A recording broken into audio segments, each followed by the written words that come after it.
नमस्कार मंडळी, तुम्ही कधी बनवलात का ज्वारीची पापड? ज्वारीची पापड बनवणं एकदम सोपं आहे मंडळी. आजपर्यंत तुम्हाला कोणीही सांगितली नसेल अशी ही एकदम सोपी पद्धत, न मशीन ना कोणता कटकट, अगदी झटपट बनणारी ही पापड कशी बनवायची ते पाहणार आहोत. फक्त 2 वाटी पिठापासून ज्वारीच्या एवढे पापड बनतील, तुमचा विश्वासही बसणार नाही एवढे पापड बनतात.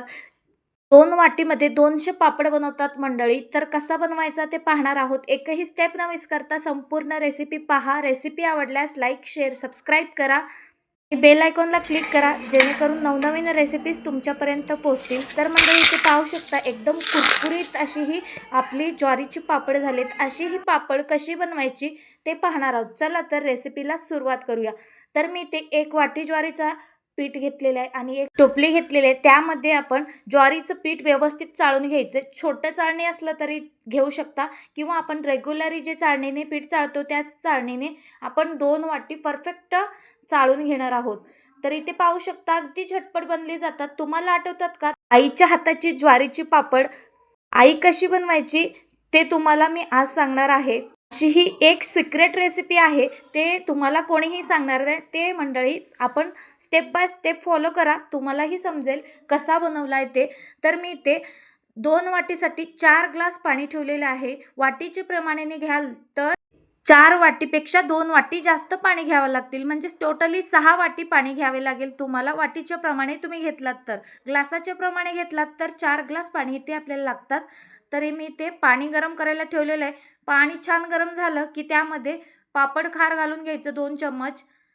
2 चम्मच पापड खार यामध्ये घालून घेतलं. पाणी मस्त उकळू द्यायचं आहे. उकळत्या पाण्यामध्येच आपण पापड खार घालून घेतलेलं आहे.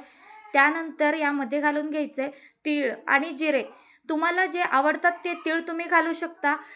मंडळी मी इथे पांढरे तीळ घालून घेतलेले आहे. तीळ मी इथे 2 चम्मच घालून घेते. तुमच्या आवडीनुसार तुम्ही कमी जास्त करू शकता. तीळ थोडेसे जास्त असले तरीही चालतील, कारण तिळामध्ये कॅल्शियम असते, ते शरीरासाठी खूप उपयुक्त आहे. तर तिळाचं प्रमाण थोडं मी जास्तच ठेवलेलं आहे. आता आपण घालूयात जिरं. जिरं पण आपण 2 चम्मच एवढं घालूयात. जिराचं प्रमाणही जास्तच ठेवायचा. चवीला पण छान चव येते आणि शरीरासाठी पण खूप उपयुक्त आहे. तर आता हे सगळं घालून घेतलं. आता आपण लाटण घ्यायचं आहे. लाटणाच्या सहाय्याने आपण जे ज्वारीचं पीठ घेतलं आहे ते पीठ सगळं ह्यामध्ये घालून घ्यायचं आहे. थोडं थोडं पीठ घालून घ्यायचं आणि व्यवस्थित मिक्स करून घ्यायचं आहे. अगदी स्लो फ्लेमवर आपण हे पीठ घालून घ्यायचं आहे. नंतर आपण गॅसही बंद करून घेणार आहोत. अजिबात गॅस चालू ठेवायचं नाही आहे. तर इथे पाहू शकता आता हे सगळं व्यवस्थित मिक्स करून घ्यायचं आहे. 2 आता आपण गॅसही बंद करून घेतला आणि 2 वाटी ज्वारीचं पीठ यामध्ये सगळा घालून घ्यायचा आणि व्यवस्थित मिक्स करून घ्यायचं आहे. तर इथे तुम्ही पाहू शकता आणखीन थोडंसं पातळ आहे. जे आपलं सगळं पीठ आपण यामध्ये घालून घेतलं तर एकदम परफेक्ट अशी होतात. जितकं पीठ आणि पाणी एकदम कॉम्बिनेशन परफेक्ट आहे. तुम्ही तेवढाच मापेप्रमाणे घ्याल तर तुमची ही पापड एकदम मस्त बनतील. कोणताही मशीन न बनवता आपण हे बनवणार आहोत, हे लक्षात ठेवा. म्हणून थोडंसं पातळ आपल्याला हे ठेवायचं आहे. खूप जास्त घट्टसर असं करायचं नाही आहे. तर परफेक्ट अंदाज तुम्ही मापेने पाणी घ्या, एकदम परफेक्ट बनेल. तर तुम्ही ते पाहू शकता आणखीन थोडंसं आपला हा पीठ इथे घटसर आहे. जितका पीठ राहिलेलं आहे ते सगळं आपण यामध्ये घालून घेतला. 2 वाटीचे 4 वाटी बनतात.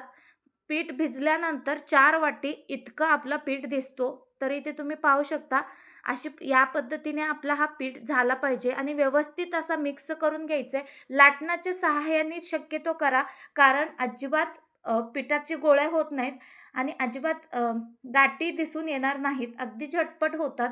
इथे पाहू शकता पीठ एकदम व्यवस्थित मिक्स झाली जाते. इथे तुम्ही पाहू शकता या पद्धतीने एकदम परफेक्ट आता आपण व्यवस्थित मिक्स करून घ्यायचं. जराही पीठ दिसू नये या प्रमाणे आपण हे सगळं मिक्स करून घ्यायचं. आता आपण जे लाटणाला लागलेलं आहे तेही आपण काढून घ्यायचं आणि हे सगळं कडेने काढून घ्यायचं. यावर आता झाकण लावून 5 ते 10 मिनिट ठेवून घेणार आहोत. 5 ते 10 मिनिटला आपण झाकण लावून ठेवून देऊयात. इथे तुम्ही पाहू शकता एकदम मस्त पीठ भिजलेलं आहे. 5 ते 10 मिनिट आपण याला ठेवून द्यायचं झाकण लावून, म्हणजे मस्त शिजली जाईल. फुगते अजून जरासं. तर आता आपण यावर झाकण लावून घेतलं. आणि इथे तुम्ही पाहू शकता झाकण लावून पुन्हा 5 ते 10 मिनिटांनी हे सगळं पीठ आपण या कॅरी बॅगमध्ये काढून घ्यायचं आहे. पॉलिथिनचा एक पेपर मी घेतलेला आहे, त्यामध्ये सगळा पीठ घालायचा. तुम्ही म्हणत असाल हाताला चटके वगैरे लागतील, अजिबात नाही. पॉलिथिनमध्ये अजिबात चटके वगैरे काही लागत नाही.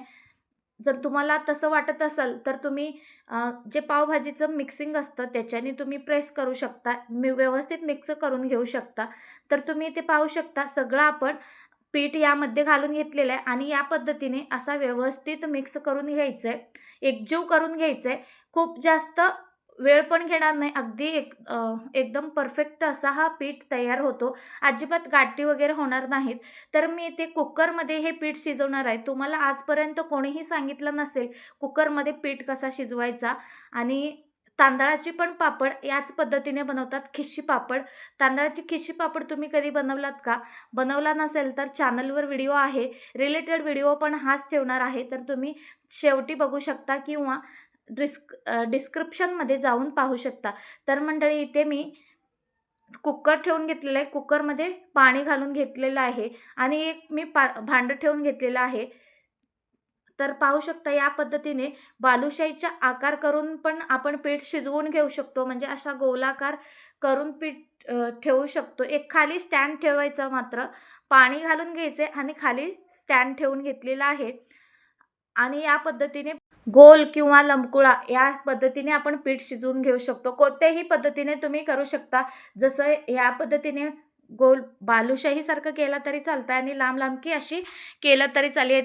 दोन्हीही मी इथे करून घेतलेलं आहे. वाफ द्यायला थोडीशी पातळ लागते, त्यामुळे थोडासा मोठ्या भांड्यात ठेवून घ्यायचं आहे. अगदी झटपट कुकरमध्ये ना एकदम परफेक्ट शिजली जाते.